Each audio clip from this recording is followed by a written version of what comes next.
Hello friends, JEE academy के online portal पे मैं निखिल आपका एक बार फिर से स्वागत करता हूँ। फ्रेंड्स, आज हम डिस्कस करेंगे objective electrical technology VK Mehta book के बेसिक कॉन्सेप्ट चैप्टर के बारे में। पिछले वीडियो में मैंने क्वेश्चन नंबर 10 तक डिस्कस कर चुका था। इस वीडियो में हम क्वेश्चन नंबर 11 से स्टार्ट करेंगे। ये बुक यूपीपीसीएल जेई के लिए मोस्ट इंपॉर्टेंट बुक है, तो वीडियो को आप ध्यान से देखिएगा और वीडियो में अंत तक बने रहिएगा। क्वेश्चंस पहले मैं दिखाऊंगा, उसके 4 अल्टरनेटिव ऑप्शन आपके सामने दिए रहेंगे।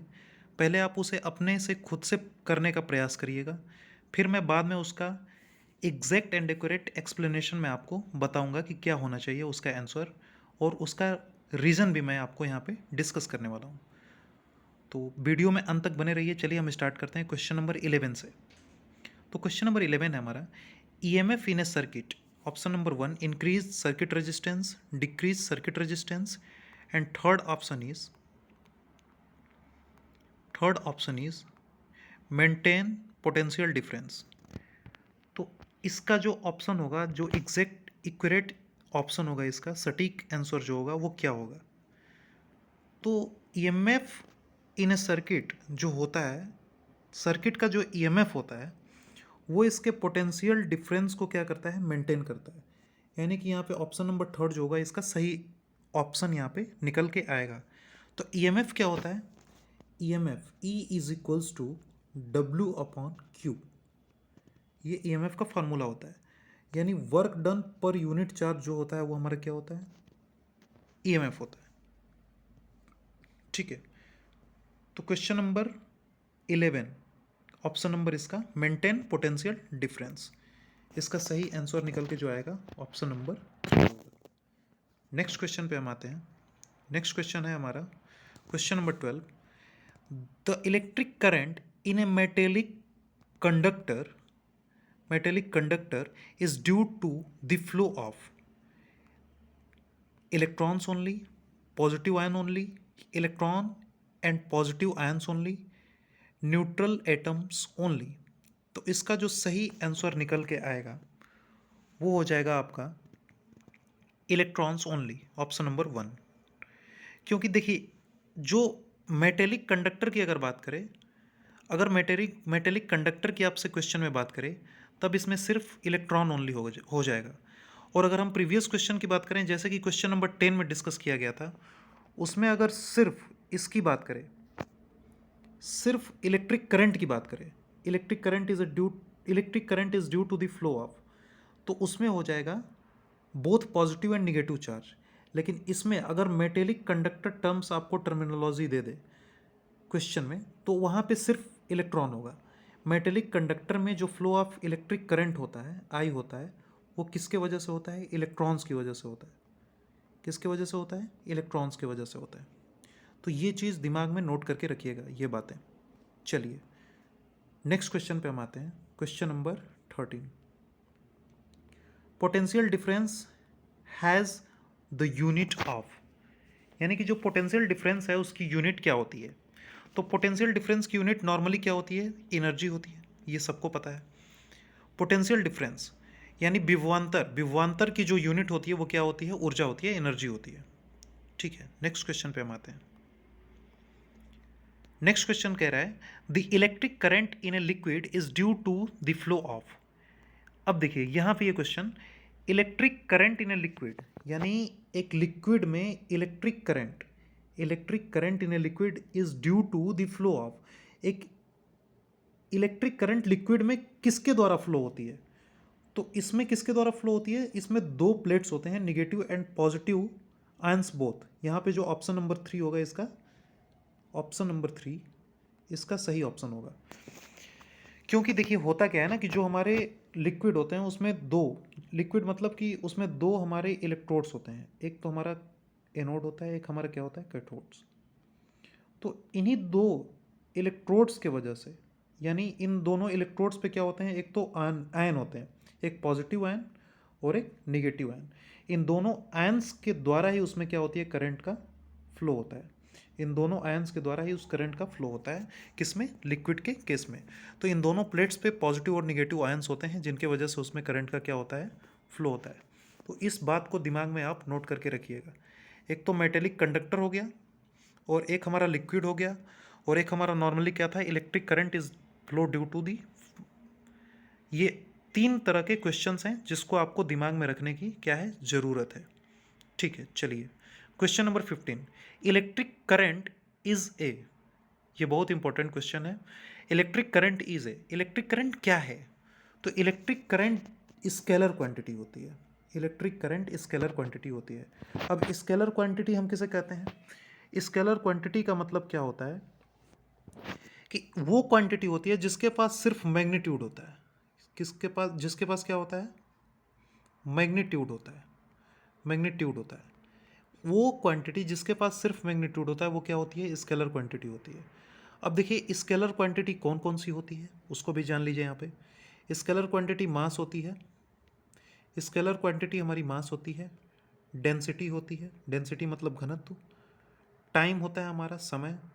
स्पीड होती है, स्पीड चाल। वॉल्यूम हमारा होता है। वॉल्यूम के बाद हमारी एनर्जी होती है, ऊर्जा। एनर्जी के बाद हमारा क्या होता है? इलेक्ट्रिक करंट होता है। इलेक्ट्रिक करंट के बाद हमारा क्या होता है? टेम्परेचर होता है। ये सब हमारे क्या होते हैं? ये सब हमारे क्या होते हैं? स्केलर क्वांटिटी होते हैं, जिनमें सिर्फ क्या होता है? मैग्नीट्यूड होता है। मैग्नीट्यूड, और उसमें डायरेक्शन, दिशा नहीं होती है। दिशा विहीन जो भी राशियां होती हैं वो हमारी क्या होती है? स्केलर क्वांटिटी होती है। अब स्केलर क्वांटिटी की बात कर लिया तो हमने वेक्टर क्वांटिटी भी जानना है कि वेक्टर क्वांटिटी क्या होती है। तो वेक्टर क्वांटिटीज़ वो होते हैं जिनके पास मैग्नीट्यूड और डायरेक्शन दोनों होते हैं। मैग्नीट्यूड और डायरेक्शन दोनों होता है। तो मैग्नीट्यूड और डायरेक्शन दोनों होता है तो वेक्टर क्वांटिटी के सीरीज में कौन कौन सी क्वांटिटीज़ आ जाएंगे इसको भी जान लीजिए यहाँ पे। तो वेक्टर क्वांटिटी के सीरीज मतलब उसके केस में हमारा एक फोर्स आ जाएगा, बल जिसे हम बोलते हैं। फोर्स के बाद हमारा डिस्प्लेसमेंट आ जाएगा। डिस्प्लेसमेंट के बाद हमारी इलेक्ट्रिक करंट आ जाएगी। इलेक्ट्रिक करंट नहीं, electric current density, ECD. Electric current तो हमारी स्केलर क्वांटिटी होगी ना। इलेक्ट्रिक करंट डेंसिटी, ईसीडी जिसे बोलते हैं, electric current density. Electric potential torque, electric potential torque, ये हमारा वेक्टर क्वांटिटी आ जाएगा। और कौन सी वेक्टर क्वांटिटी होती है? एक हमारी टर्म आती है स्पीड ग्रेडियंट, एस जी। ये भी हमारी क्या होती है? वेक्टर क्वांटिटी होती है।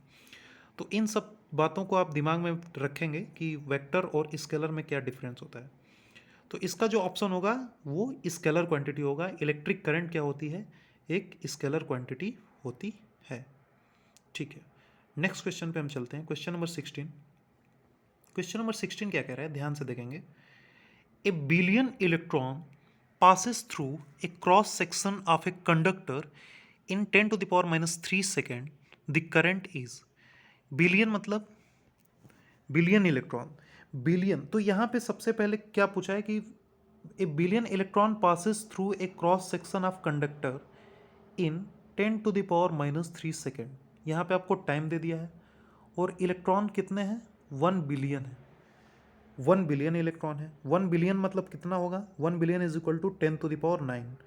तो ये आपकी वैल्यू क्या है? एन की वैल्यू दी है। N is equal to 10 to the power क्या है? 9 है। ओके, और यहाँ पे आपको टी का मान दे दिया है। टी की वैल्यू यहाँ पे क्या दी है? 10 to the power minus 3 second. ठीक है, तो आपको एन दिया है, यहाँ पे आपको टी दिया है। तो एक फार्मूला आपका होता है Q is equal to I T, होता है formula Q is equal to I T. Q charge is equal to, charge बराबर I current into time, current और मल्टीप्लाई बाई टाइम। तो करंट इंटू टाइम ये charge का formula है। और एक और हम फार्मूला इसी से हम डिराइव कर सकते हैं। तो I इज इक्वल टू क्या हो जाएगा हमारा? निकल के आएगा I is equal to Q by T. I is equal to Q by T, ये हमारा निकल के आएगा। और Q इज इक्वल टू क्या होता है हमारा? N E. Q is equals to हमारा क्या होगा? N E. Q is equals to N E. Q is equal to क्या होगा? एन ई होगा। एन क्या है? जो बिलियन इलेक्ट्रॉन्स की संख्या है वो है। और ई क्या है? चार्ज ऑन इलेक्ट्रॉन है। तो Q is equal to N E. और यहाँ से अगर हम I निकालेंगे तो I is equal to Q by T था, और Q बराबर एन ई है, यानी N E by T, N E by T. तो Q I is equal to N E by T. तो एन का मान कितना है यहाँ पे 10⁹ बिलियन मल्टीप्लाई बाई, और electron charge on electron 1.6 into 10⁻19 coulomb, 10⁻19 coulomb, ये हमारा चार्ज ऑन इलेक्ट्रॉन हो जाएगा। और टाइम की वैल्यू कितनी दी है 10⁻³ सेकेंड। तो इस क्वेश्चन को हम यहाँ पे सॉल्व करेंगे, तो हमारा कुछ ऐसा आएगा, I इज इक्वल टू हमारा क्या है N E by T, N क्या है 10⁻⁹ हमारा 9, 1 billion 10⁻⁹ into E 1.6 into 10⁻⁻19 coulomb, ये चार्ज ऑन इलेक्ट्रॉन होता है। और t is equal to 10⁻³ second, यही तो। अब इसको ऊपर ले जाएंगे 3 को, तो ऊपर ले जाने का मतलब क्या हुआ कि प्लस हो गया, 9 और 3 12, और इसमें से माइनस करेंगे तो ये -7। तो i की वैल्यू क्या आएगी, i इज इक्वल्स टू 1.6, ये 1.6 हो गया, 1.6 इंटू 10⁻⁻7। तो i की वैल्यू जो करंट होगी वो हमारी उसकी वैल्यू निकल के आएगी 1.6 इंटू 10⁻⁻7 एम्पियर। तो इसमें से ऑप्शन नंबर हमारा इसका कौन सा निकल के आएगा, option number 2 1.6 into 10⁻⁻7 ampere current की वैल्यू हमारी निकल के आ गई। तो इस चीज़ को आप ध्यान में देंगे, छोटे छोटे फार्मूलाज को अपने दिमाग में आप रिकॉल करेंगे, जिससे कि क्वेश्चन जो हमारे होंगे वो इजिली सॉल्व हो जाएंगे। चलिए क्वेश्चन नंबर 17 पे आते हैं। क्वेश्चन नंबर 17 क्या कर रहा है, ध्यान से देखेंगे। The electric current in a discharge tube containing a gas is due to. इसमें कह रहा है कि the electric current in a discharge tube containing a gas is due to, यानी इलेक्ट्रिक करंट वैद्युत धारा किसी भी डिस्चार्ज ट्यूब में जो कि गैस कंटेनिंग है, यानी जिसमें कि गैस है, वो किसके कारण होती है। तो वो किसके कारण होती है, ये होती है हमारी ऑप्शन नंबर, यहाँ पे ऑप्शंस हम देखेंगे कि ऑप्शन हमारे कौन कौन से हैं। ऑप्शंस जब देखेंगे तो ऑप्शन में आपको दिखेगा, ऑप्शन नंबर ए है electrons only, option number B यानी 2 positive ion only, negative and positive ions both, electrons and positive ion both. तो electrons and positive ion both, यानी इलेक्ट्रॉन्स और पॉजिटिव आयन के कारण ही हमारी क्या होती है, गैस कंटेनिंग जो वो डिस्चार्ज ट्यूब होता है उसमें इलेक्ट्रिक करंट क्या होती है, उसके द्वारा होती है। किसके द्वारा, इलेक्ट्रॉन्स एंड पॉजिटिव आयन दोनों के कारण। चलिए क्वेश्चन नंबर हम 18 पे आते हैं। How long does it take 50 microcoulomb of charge to pass a point in a circuit if current flow is 15 milli ampere. यानी यहाँ पे आपको फार्मूला वही रिकॉल करेंगे, पहले वाला फार्मूला। यहाँ पे आपको क्या दिया है, चार्ज की वैल्यू दिया है 15 माइक्रोकूलम, और यहाँ पे क्या दिया है, the current flow value of I दिया है, यानी यहाँ पे क्यू दे दिया है, यहाँ पे आपको आई दिया है। और आपसे पूछा क्या है, कि कितना